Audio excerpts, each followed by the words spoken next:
Okay, Assalamualaikum and welcome to another lecture session on electric drive.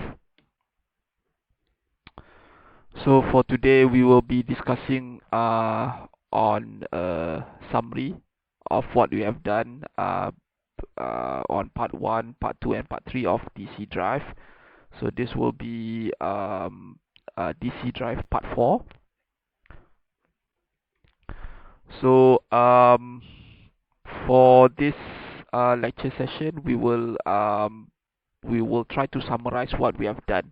Okay, based on up until now what we have done, what we have learned about drive, and particularly on the DC drive system. So we have looked into what is electric drive.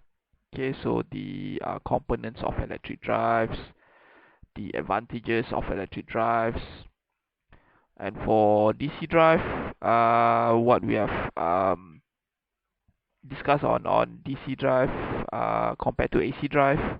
Okay, the torque equations, okay, load torque profiles, and the four quadrant operation.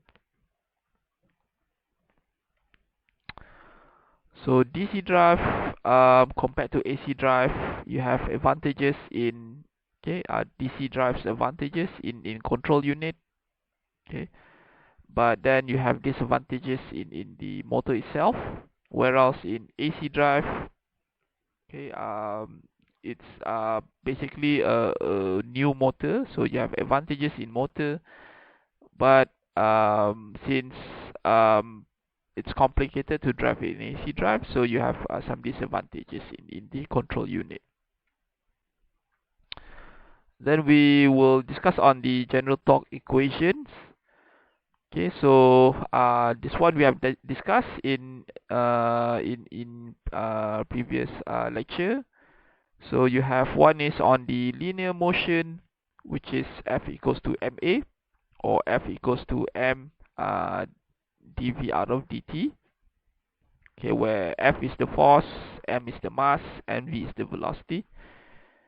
So you translated it into since we are discussing on motors, so most of the time we use the rotational motion, which is the term torque. Okay, torque equals to j d omega over dt.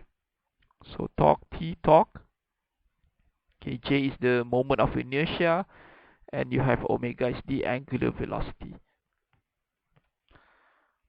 So okay, for the torque equation for the motor drives, okay, so we must consider also the torque, okay, motor torque, which is Te, and the load torque, which is the opposite of Te, friction, for example.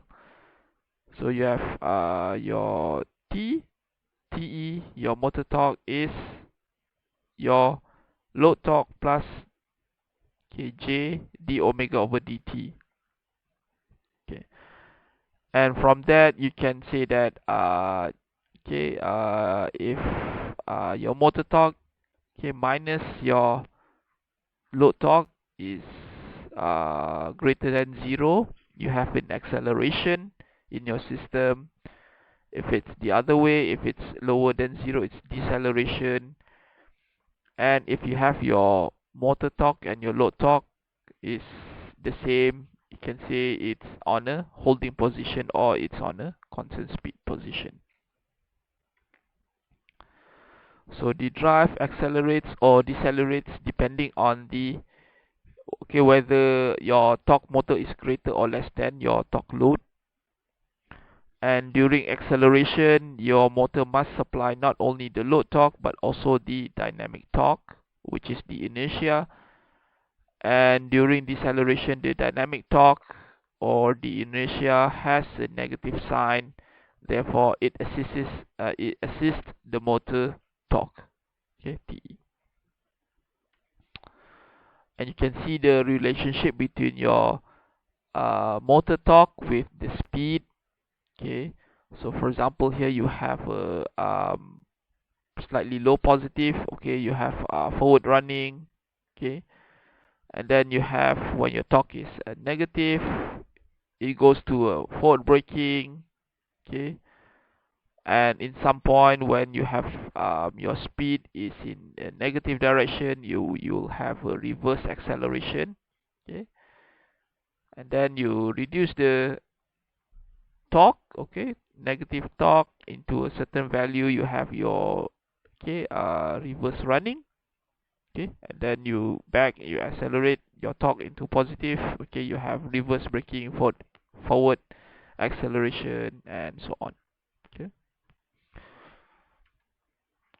then we also have discussed on the four quadrant operation. Okay, so like I mentioned earlier, you have your speed and your torque depending on your four quadrant operation, whether you want to put your y-axis as torque or x-axis as speed. Okay, for this example, so you have your y-axis is on speed, x-axis is in torque. Okay, and from there we can look into the direction of the torque and the speed. Okay, your motor torque and your speed.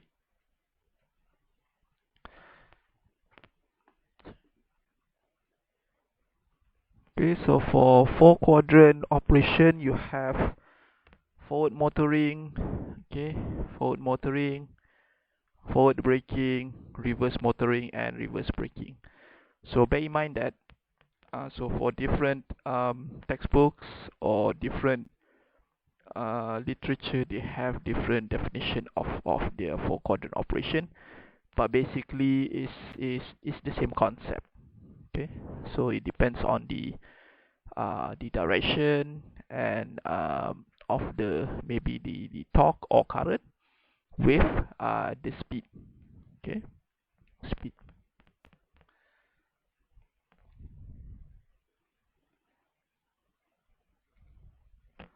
And then we also have discussed on the four quadrant operation for lift system. Okay, so this you can refer back to the earlier lectures that we have done. Okay, and also we have done a tutorial, okay, on the four quadrant operation, lift operation. So, okay, so also we also have done all this. Okay, we've but we specifically we have done for DC motor drive, for DC power source, and also for for AC power source. Okay, okay, so also we have for part 2 and 3. Okay, so part 2 we have done for uh, DC power source. Okay, and for part 3 we have done the rectifier. Okay, for AC power source. Okay, so for this lecture we will look into a broader perspective, okay, on how to control DC motor drives. Okay, so for DC motor, we already look into the principle of operation of DC motor. So you have your armature. Okay, your armature, and this will be the stator. Okay, and you have okay, current flowing in, and current flowing out. Okay, from the coils in the armature and also in the stator. Okay, so for the rotor you have armature windings, and for stator it's also called the field windings. And based on the Lorentz law and also the okay Fleming law, okay, we can dictate that the the current, okay, the direction of the movement, okay, can be calculated. Okay, so if we look at the example of a equivalent circuit, okay, so in this case this is a separately excited DC motor.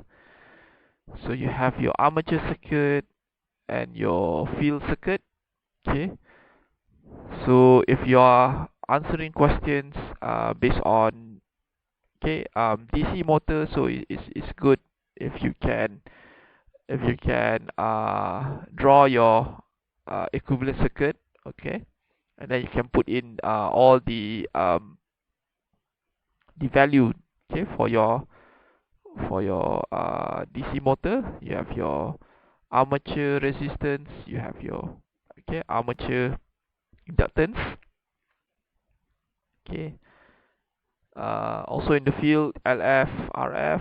Okay, field resistance, field inductance. Okay, you have your back EMF. Okay, or your armature. Okay, uh, okay, VTVF. Okay, so this will be the equation. So these are the important equations that I requested you to memorize.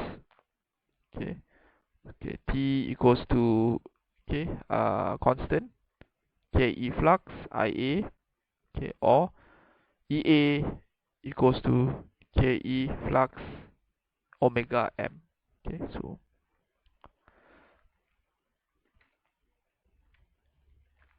okay, and you have your torque speed characteristic.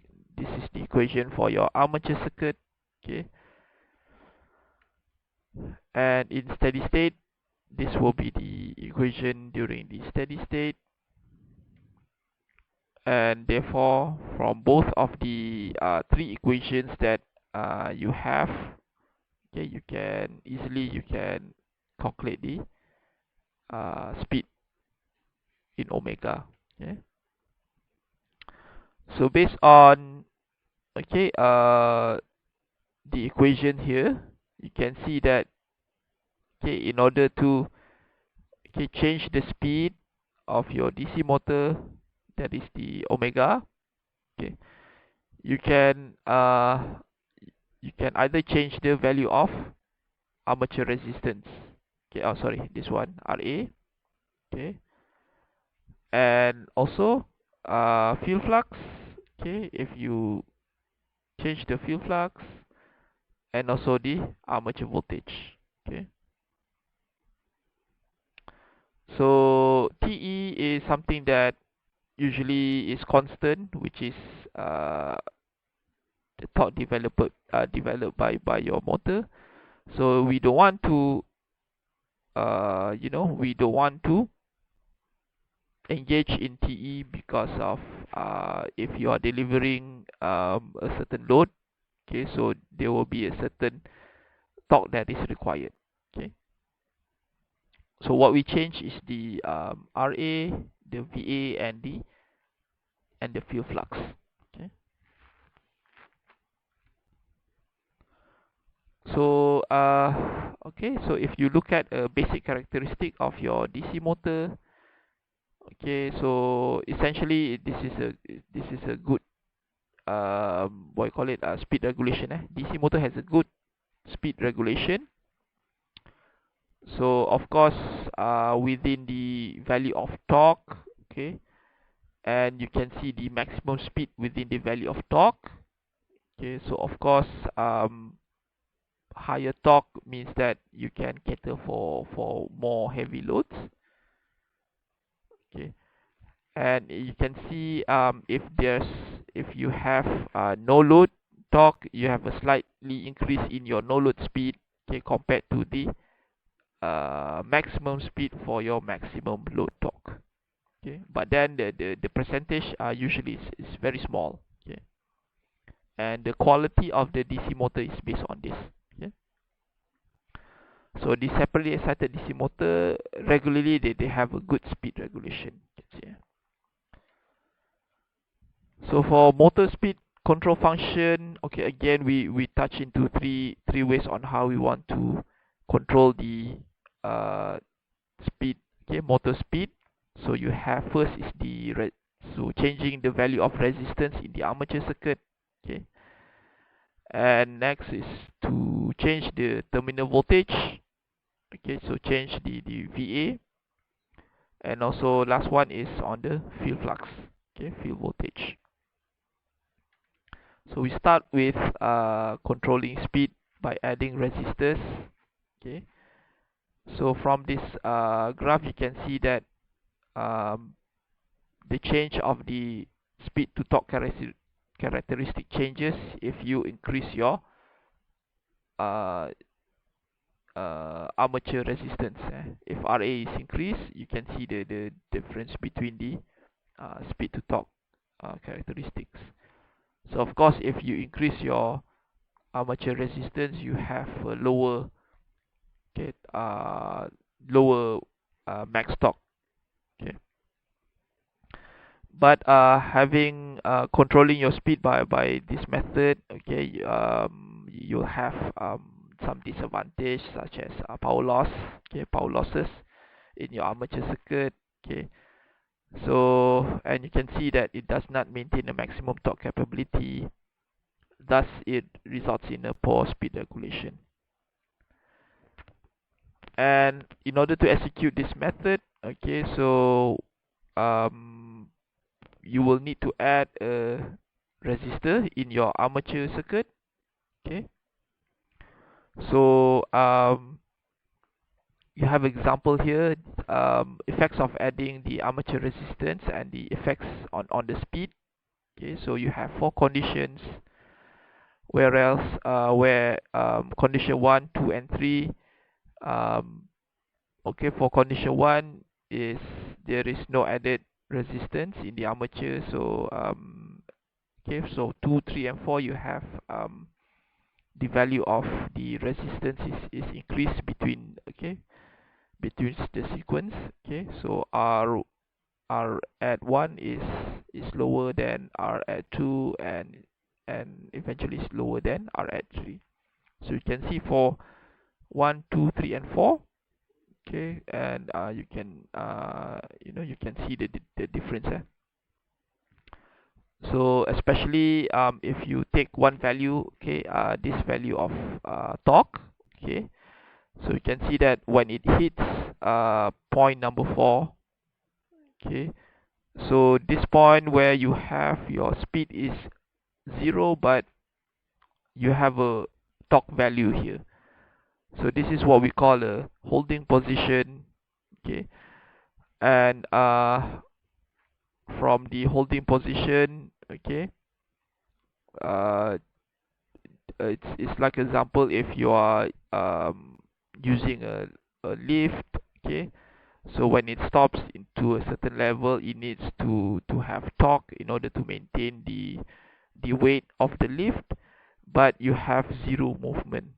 Okay, so that's what we call a holding position. So you can see the equations that that is listed here. Okay, so then we go to example. Okay, this example is 150 volt DC shunt motor drive, a constant torque load at speed of 1200 rpm. The armature and field resistance is 1 ohm and 1 ohm and 150 ohm respectively. So the motor draws a line current of 10 amps at a given load. Okay, so for question A, calculate the resistance that should be added to the armature circuit to reduce the speed by 50%, and assume the rotational loss to be 100 watt. Okay, calculate the efficiency of the motor without and with the added resistance. And C, calculate the resistance that must be added to the armature circuit to operate the motor at a holding position. Okay, so how to answer this question? Okay, so we refer back to the figure that we have discussed, okay, for condition 1, 2, 3 and 4. So let's assume that the operating point represents the motor, okay, without any added resistance, and point 2 is for the operating point at 50% reduction. So since the motor is a shunt machine, the line current is equal to the armature current plus field current. Okay, so you can see that during the first condition, so first condition is, okay, condition 1 represents without added resistance. Okay, so IA1 equals to, okay, the I, okay, the I minus IF. So IF you have from the question, okay, the voltage, okay, voltage and RF, 150 volt divided by 150 ohms, so 10 minus 1 is 9 amp, okay. And also the speed equation at these two operations are, okay, so you have speed for condition number 1 and condition number 2. Okay, so condition number 2 you have the added resistance, okay. So the armature current is constant regardless the value of added resistance, okay, because like I mentioned before, your T is the same, torque, so torque translate to the current, okay, armature current, and from there you can calculate the added resistance, okay. So you have a okay, EA1 and EA2, okay, equal divided by EA2 equals to speed 1 out of speed 2, okay, and 1 and 2, okay, and you have this equation, so from here you can calculate the added resistance, okay. And for question B is to calculate the motor efficiency, okay. So to calculate motor efficiency, we calculate the input power, okay, and in order to calculate loss, okay, what are the losses that you have? You have your field loss, your armature loss, and your rotational loss, okay. So this will be the equation, okay. And one is during condition number 1, that is before the added resistance, and number 2 will be on the when you add the added resistance, okay. So efficiency before added resistance is 77.93%, and with the added resistance is 35.66%. So you can notice that the by adding, okay, resistance, okay, the motor efficiency is less efficient, okay, less efficient. So okay, so to calculate the resistance that is needed to be added, okay, for the holding operation, okay. So it's easy during holding position. Of course the speed is equal to 0, okay, and then we put it in the equation here, okay, and we can calculate the what are the added resistance that we have to put in. So the answer will be 15.67 ohms, okay. So that will be the first way on how to control your DC motor by adding RA. Okay, so next will be the DC motor speed control by changing the armature voltage. Okay, so this will be the being the very efficient way on how to control your DC motor. Okay, so also we have discussed this in the previous parts, okay, part 1 and part 3, okay, by using power electronics in order to control the VA, okay. So you can see here, if you increase your VA, so you have a very good speed, okay, speed regulation, speed to torque regulation, okay, and it maintains the maximum torque capability. So again, you have 4 conditions, okay, where condition number 4 is on the holding position. If we put in a certain value of torque, so in this case TD, so for this value of torque, so you have where your speed is 0, but you have, okay, a certain amount of torque, okay, that is applied to your machine. So in this case, this is a holding position. So again, we will look into the example. Okay, so for a 20% increase in the armature voltage, calculate the percentage change in the no load speed and assume that the load torque is unchanged. Repeat the calculation for a 20% reduction in field flux. Okay, so you have two questions here: 20% increase in armature voltage. Okay, and they want to know the what is the no load speed. Again, second one is 20% reduction in field flux, and they want to know the also the no load speed. Okay, and in this case you have your load torque is unchanged. Okay, so from the equations, okay, from the equation that we have discussed, okay, so the ratio of the no load speeds, assuming that the armature voltage changes and the field is kept constant. Okay, so we'll do a nisbah. We will do a nisbah. Okay, so where you have your speed, okay, speed in condition 2 and voltage 2 are the new speed and the voltage respectively. So if you put in the voltage, okay, so V2 should be 1.2 volt, okay, whereas V1 is 1 volt. Okay, so let's say we don't know the value of V1. Okay, so it's 20% increase in the voltage and 1.2 volt out of V1 will result in a also 1.2 omega 1. Okay, so the speed drop is independent of the armature voltage for some torque, and speed drop will remain unchanged when speed is increased. Okay, it's also 20%. Okay, so the same thing that you can say for okay, when you put in the flux.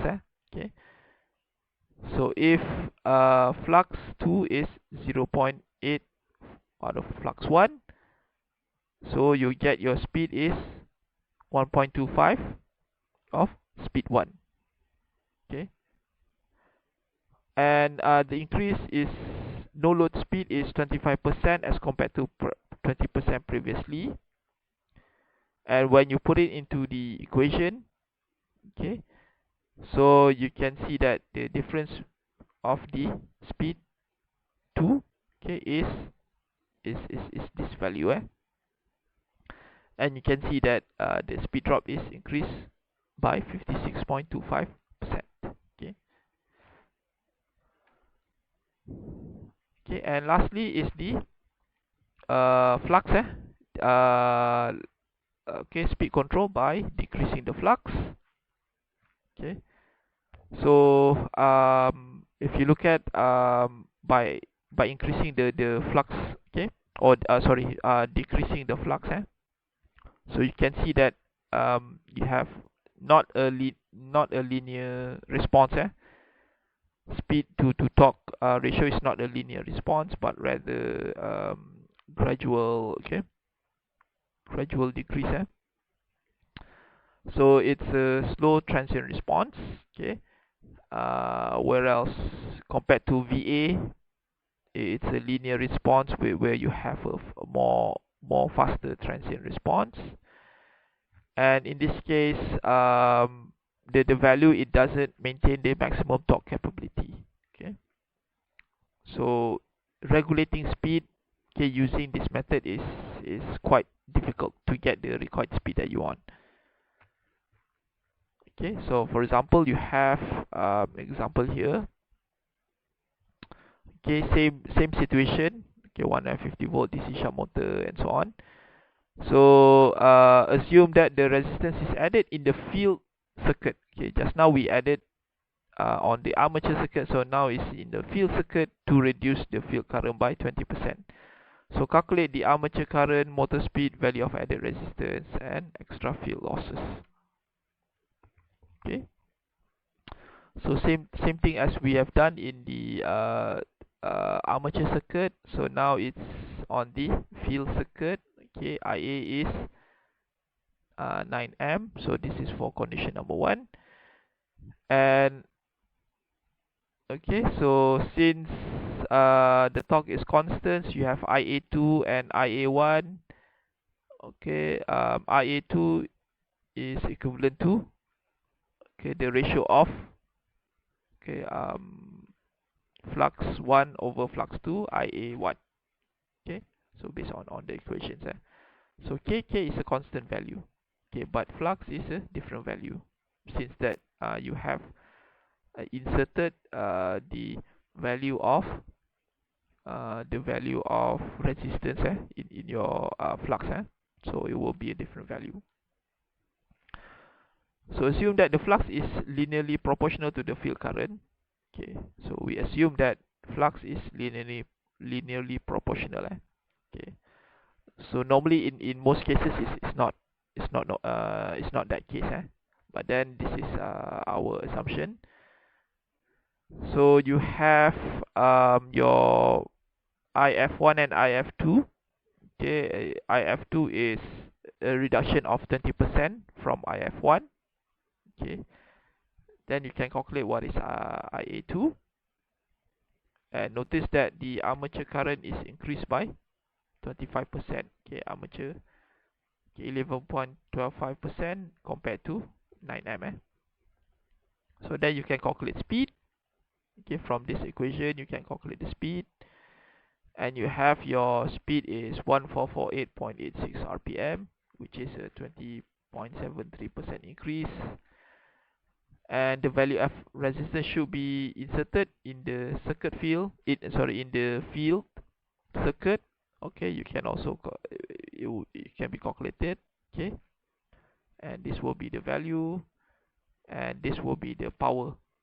Okay, that is the power that is okay okay, when you add the additional power, okay, that is added, okay, or we can say the losses that we add to the field circuit.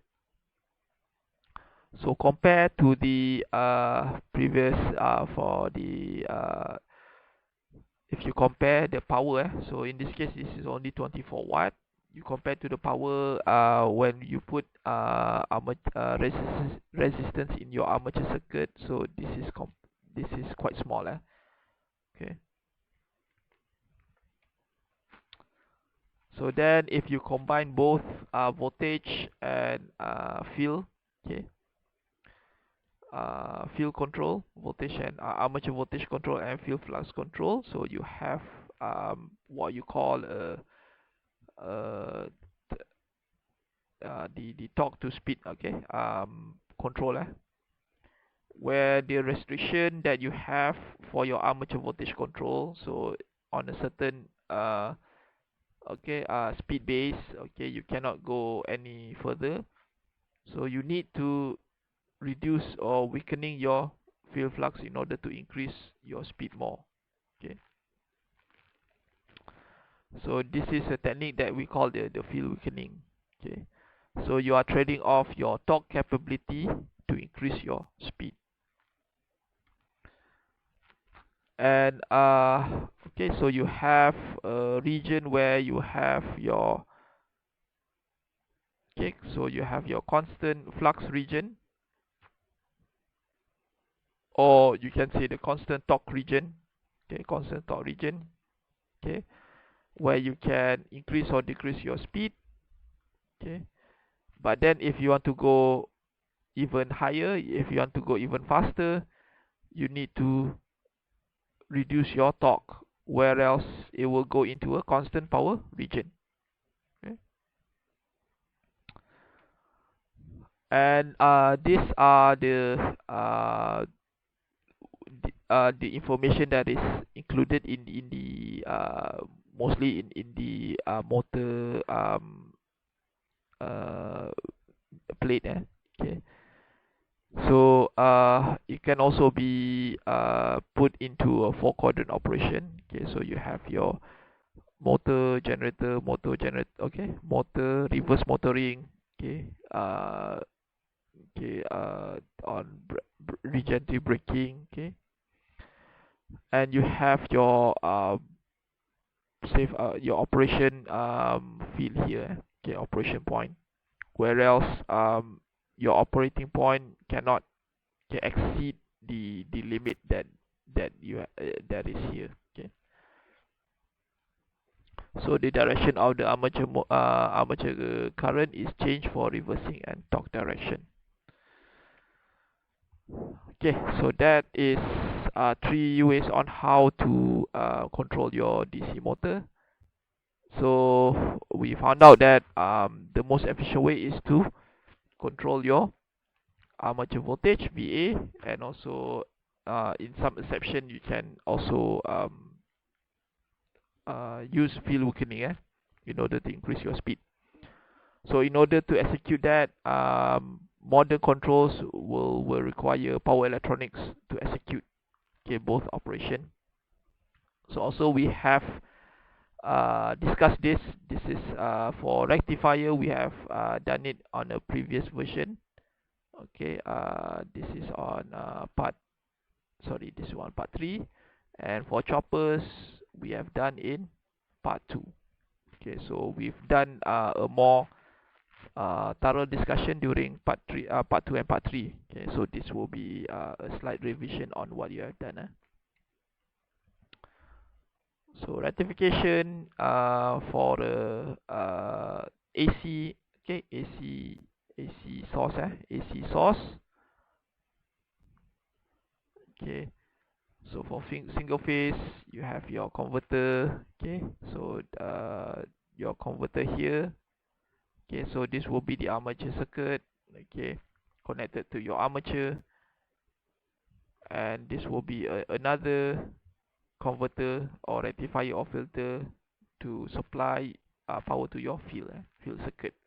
Okay, so in this case they will be using a simple SCR drive.